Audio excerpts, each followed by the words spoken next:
បាទខ្ញុំបាទសូមជម្រាបសួរពុកម៉ែបងប្អូនអរគ្នាថ្ងៃដែលខ្ញុំបានវិលត្រឡប់មកជួបបងប្អូនសាជាថ្មីម្ដងទៀតហើយនៅក្នុងคลิปវីដេអូថ្មីនេះដែរខ្ញុំសូមធ្វើការបង្ហាញបងប្អូននឹងពីរបៀបកំណត់ដាក់បេតុងចុចឡើងវិញនៅលើទូរស័ព្ទដៃ Vivo បាទបើសិនបងប្អូនប្រើទូរស័ព្ទសុកទៅសັບច្រឡំដៃបាទចុចជាប់បាត់បេតុងខាងក្រោមនេះបងប្អូនមិនបាច់ភ័យបារម្ភហើយយកឲ្យជើងដោះនាំអស់លុយទេបងប្អូនអាចធ្វើការកំណត់ឡើងវិញបានដោយខ្លួនឯងឥឡូវសូមធ្វើការបបែរកាមេរ៉ាបន្តិចដើម្បីធ្វើការបង្ហាញបងប្អូនលម្អិតនៅលើទូរស័ព្ទដៃ Vivo ម្ដងនេះតែម្ដងបាទជាក់ស្ដែងដូចទូរស័ព្ទក្នុងដៃរបស់ខ្ញុំអញ្ចឹងគឺបានបាត់បេតុងបាននៅខាងក្រោមហើយបាទពេលដែលខ្ញុំចូលមកលេងនៅក្នុងកម្មវិធីគឺឃើញតែបន្ទាត់បែបនេះអញ្ចឹងហើយខ្ញុំមានភាពពិបាកនៅក្នុងការបាក់បែកថយក្រោយឬក៏ចាក់ចេញពីក្នុងកម្មវិធីណាបាទពេលដែលជួបតម្រងបែបហ្នឹងបងប្អូនគ្រាន់តែធ្វើការបាទចូលមកក្នុងកម្មវិធីទូរស័ព្ទបងប្អូនមកបងប្អូនគ្រាន់តែធ្វើការបាទអូសពីក្រោមនឹងលើអញ្ចឹងរួចហើយបងប្អូនរកមើលនិមិត្តសញ្ញាកងចាក់នេះបាទលើភាសាខ្មែរគេដាក់ថាបាទការកំណត់ចុចមកបានមកដល់តម្រងនេះបងប្អូនមិនបាច់ធ្វើការបាទអស់រកនាំយូរទេបងប្អូនធ្វើការបាទសរសេរឬក៏ search រកតែម្ដងទៅគឺលឿនណាបាទម្ដងនេះបងប្អូនគ្រាន់តែធ្វើការបាទចុចពីលើបាទនិមិត្តសញ្ញាកែវយឹតហ្នឹងមកនៅខាងលើផុតបាទខាងស្ដាំដៃចុចបន្តុកពីលើហ្នឹងមកបាទរួចហើយបងប្អូនសរសេរមកណាបាទជាភាសាខ្មែរបងប្អូនសរសេរពាក្យថាបាទការរុករកប្រព័ន្ធបាទ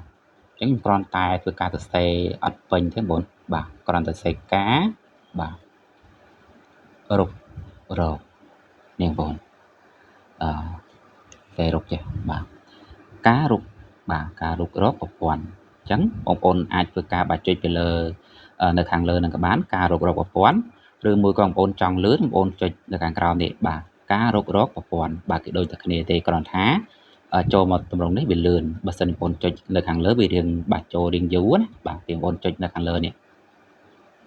បាទមកដល់តម្រងនេះបងប្អូនត្រូវតែចុចបតង់ទៀតបាទរួចហើយនឹងគេនឹងបង្ហាញនេះកន្លែងដែលបានបាត់បេតុងហ្នឹងណាវាជាប់ពាក្យថានៅខាងក្រោមហ្នឹងការរុករកដោយប្រើបាទចលនាអញ្ចឹងវាគ្រីសនៅទាំងហ្នឹងអញ្ចឹងហើយបើសិនបងប្អូនចង់ធ្វើការបង្ហាញបាទបេតុងឡើងវិញបងប្អូនចុចគ្រីសខាងលើហ្នឹងមកបាទហើយខាងលើគេដាក់ថាបាទការរុករកដោយប្រើបាទបេតុង3អញ្ចឹងបេតុងគឺមានអីខ្លះបាទវាមានបាទបេតុង clear នៅខាងលើនៅខាងបាទឆ្វេងដៃហើយបេតុង home នៅក្តារហើយបេតុង back ថយក្រោយនៅបាទខាងស្ដាំអញ្ចឹងបើសិនជាលើទូរស័ព្ទដៃ Vivo បាទសំណុំស៊ីនគឺជាប់បែបនេះបាទមកដល់ត្រឹមនោះនេះបើសិនជាបងប្អូនអត់ជាប់ទេបើសិនជាបងប្អូនចង់ធ្វើការបាក់កែបងប្អូនចង់បានបាទ back ថយក្រោយនៅខាងស្ដាំបាទបងប្អូនចុចនៅខាងលើហ្នឹងមកប៉ុន្តែបើសិនបងប្អូនឆ្លាញ់សំណុំស៊ីន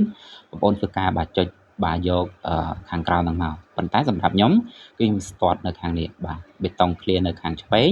ហើយបេតុង back ថយក្រោយនៅខាងបាទខាងស្ដាំបាទតែប៉ុណ្្នឹងទៅគឺជាប់ហើយណាបាទរួចបងប្អូនធ្វើការ back ថយក្រោយឬ clear ចោលតែម្ដងទៅបាទតែប៉ុណ្្នឹងទៅអូខេហើយមួយទៀតនៅបើសិនជាបងប្អូនចង់បង្ហាញភាគរយថ្មនេះឧទាហរណ៍ថាបងប្អូនទិញទូរស័ព្ទមកអត់មានភាគរយថ្មបែបនេះហើយពិបាកមើលបាទថាថ្មហ្នឹងនៅប្រមាណភាគរយបងប្អូនអាចធ្វើការកំណត់បាទបានដែរបងប្អូនគ្រាន់តែធ្វើការបាទចូលមកសមិទ្ធសញ្ញាកងចាក់ភាសាខ្មែរគេដាក់ថាការកំណត់បាទរួចហើយបងប្អូនធ្វើការ scroll មកក្រោមមកបាទរកមើលពាក្យថាថ្មនេះបាទហើយនិមិត្តសញ្ញាដូចជាថ្មដែរណាបាទអញ្ចឹងថ្មនេះគឺនៅបាទ 98% រួចហើយបងប្អូនធ្វើការបាទចុចបន្តុកពីលើថ្មហ្នឹងមកបាទរួចហើយបងប្អូនគ្រាន់តែទាញកុងតាក់នឹងបើកមកនេះគេដាក់ថាបាទភាគរយបាទថាមពលថ្មបាទទាញប៉ឹកមកពេលខ្ញុំទាញបើកគឺភាគរយនឹងលោតនេះបាទអញ្ចឹងទាញបើកមកបាទនេះលោតឡើងឆ្វិចតែម្ដងបាទតែប៉ុណ្្នឹងទៅគឺជាប់ហើយបងប្អូនអាចធ្វើការបាទ back ថយក្រោយឬក៏ clear ចោលទៅជាការស្រេចហើយណាបាទចឹងវីដេអូរបស់ខ្ញុំមានតែប៉ុណ្្នឹងទេបងប្អូនហើយមុននឹងឃ្លីបពីបងប្អូនទៅបាទក៏សូមជូនពរជូនជ័យដល់បងប្អូនរកទទួលទីមានបានហើយបើសិនជារាល់ការនិយាយស្ដីរបស់ខ្ញុំមានលើសលុះខ្វះខាតត្រង់ចំណុចណាខ្ញុំបាទក៏សូមខន្តីអភ័យទោសពីសំណាក់ពុកម៉ែបងប្អូនផងបាទនេះពេលនេះដែរខ្ញុំបាទក៏សូមរំអោនកាយជំរាបលាជួបគ្នានៅវីដេអូក្រោយបាទបាយបាយ